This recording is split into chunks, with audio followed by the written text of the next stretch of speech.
Hello everyone. Fundamental of speech subject का ये हमारा दूसरा पार्ट है। इसके पहले का पार्ट हमने कल पढ़ा था। तो आज के वीडियो में हम पढ़ेंगे अफेजिया के प्रकार कितने होते हैं। तो अफेजिया के 3 प्रकार होते हैं। अफेजिया होता क्या है?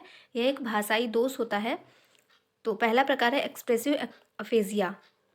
एक्सप्रेसिव अफेजिया क्या होता है? जब बोलने वाले को अपनी बात कहने में समस्या होती है तो उसे एक्सप्रेसिव अफेजिया कहते हैं। यह मस्तिष्क में ब्रोकाज एरिया में क्षति के कारण होता है। ब्रोकाज एरिया में प्रॉब्लम के कारण होता है। दूसरा है रिसेप्टिव अफेजिया। यह मस्तिष्क में वर्निकेस एरिया में क्षति के कारण होता है। जब किसी व्यक्ति या बच्चे को किसी की कही बात समझने में समस्या होती है तो रिसेप्टिव अफेजिया होता है। और तीसरा होता है एक्सप्रेसिव एंड रिसेप्टिव अफेजिया। इसमें व्यक्ति या बालक के बोलने व समझने अर्थात व्यक्त व ग्रहण करने दोनों तरह की समस्या हो तो इसे एक्सप्रेसिव एंड रिसेप्टिव अफेजिया कहते हैं। ब्रेन के एरिया 41, 42, 43 में खराबी के कारण यह बीमारी होती है। सीपी के पैकेट में सबसे ज़्यादा भाषाई दोष पाया जाता है। Aphasia according to the Brade's neurologist, aphasia is a disorder of symbolic formulation expression. इसका मतलब है हिंदी में स्वर हानि प्रतीकात्मक अभिव्यक्ति का एक विकार है। अगला देखेंगे लैंग्वेज डिसऑर्डर क्या होता है।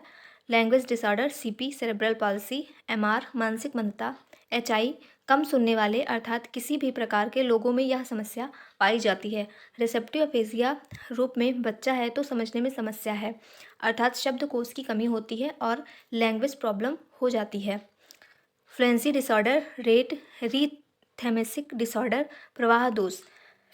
तो भाषा में सामान्य रूप से एक ही प्रकार की गति होती है। यदि वह सामान्य गति भाषा में ना हो तो वाणी नॉर्मल नहीं कही जाती है। इसे हम फ्लुएंसी डिसऑर्डर कहते हैं। या तो आवाज़ जल्दी जल्दी बोली जाएगी या तो धीरे धीरे धीरे की समझने लायक ना हो। इसके मुख्यतः 2 प्रकार होते हैं। नंबर 1 है स्टेमरिंग, जिसे हकलाना बोलते हैं, और दूसरा है सरपट बोलना या क्लुम्सरिंग। ठीक है। हकलाना क्या होता है? स्पीच डिसऑर्डर के प्रकार में हकलाना साधारण रूप में देखा जा सकता है। यह सामान्यतः बच्चों एवं बड़ों में पाया जाता है। इसे डिफाइन करना बहुत कठिन है। इसमें निम्न प्रकार की परेशानियां या लक्षण परेशानियों के लक्षण आप देख सकते हैं। पहला तो है ध्वनि का खिंचाव, दूसरा चेहरे पर तनाव फेशियल टेंशन, तीसरा है आई ब्लिंकिंग हिचकिचाहट, चौथा है और पांचवा है ध्वनि का रुकना ब्लॉकिंग ऑफ साउंड, एकाएक रुक जाना बोलते बोलते ध्वनि का ए बी नॉर्मल होना। जिन व्यक्तियों में ऐसी समस्या होती है उनके वर्ड खंड में होते हैं और उनकी वाणी नॉर्मल नहीं होती है। एग्जाम्पल के तौर पे प्लीज़ इसका एक एग्जाम्पल हो गया। आगे देखेंगे आत्मविश्वास का ना होना। जब इतने लक्षण किसी भी व्यक्ति में दिखाई दे तो वह सेटेम्स प्रॉब्लम से ग्रसित होता है। यह समस्या बच्चों में अस्थायी होती है किंतु ध्यान ना देने पर स्थायी हो सकती है। आगे है क्लटर। क्लटर क्या होता है? यह बीमारी नहीं अस्थायी समस्या है। इसका अर्थ है अस्पष्ट बोलना। इसके अंतर्गत बोलने का प्रवाह तेज होता है और सुनने वाले व्यक्ति को बात समझने में कठिनाई होती है या बात समझ में नहीं आती है। जब किसी वक्ता की रेट ऑफ फ्लुएंसी प्रवाह की दर ज़्यादा होती है और उसके द्वारा व्यक्त की गई वाणी श्रोता के समझ में ना आए तो वक्ता को क्लटरिंग की समस्या होती है। क्लटरिंग के निम्न लक्षण या कारक होते हैं। नंबर 1 है रेट ऑफ फ्लुएंसी ज़्यादा होती है। नंबर 2 शॉर्ट स्पेंड, बहुत कम समय में अपनी बात खत्म करते हैं। आगे है स्लिप ऑफ टंग, जबान का फिसलना। ऐसे लोगों में गलत बोलने के चांस ज़्यादा होते हैं क्योंकि वह जल्दी जल्दी अपनी बात को बोलने की कोशिश करते हैं। चौथा है अटेंशन। ऐसे लोग ध्यान आकर्षित करने के लिए जल्दी जल्दी बोलते हैं और जब बोलते हैं तो इन्हें खुद आभास होता है कि मैं बहुत जल्दी जल्दी बोल रहा हूँ, अतः यह सामने वाले को प्रभावित करना चाहते हैं। पाँचवा है आत्मविश्वास की कमी, ब्लॉक ऑफ सेल्फ कॉन्फिडेंस।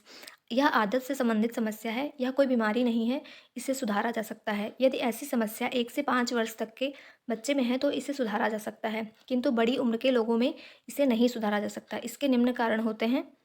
कौन कौन से हैं? नंबर 1 है वातावरण के कारण, नंबर 2 परिस्थिति के कारण, नंबर 3 माता पिता के दुलार से यह दोष होता है। ओवर प्रोजेक्शन ऑफ पेरेंटिंग बोल सकते हैं। आगे है अभिभावकों के द्वारा अधिक ध्यान देने के कारण ही यह समस्या होती है। अत्यधिक प्रोटेक्शन होने के कारण बच्चों में अंतर्द्वंद चलता है जिससे बच्चे के आत्मसम्मान में कमी पैदा होती है। किसी बीमारी या समस्या से ग्रसित होने के कारण भी यह समस्या होती है क्योंकि बीमारी के कारण बच्चा कमज़ोर हो जाता है।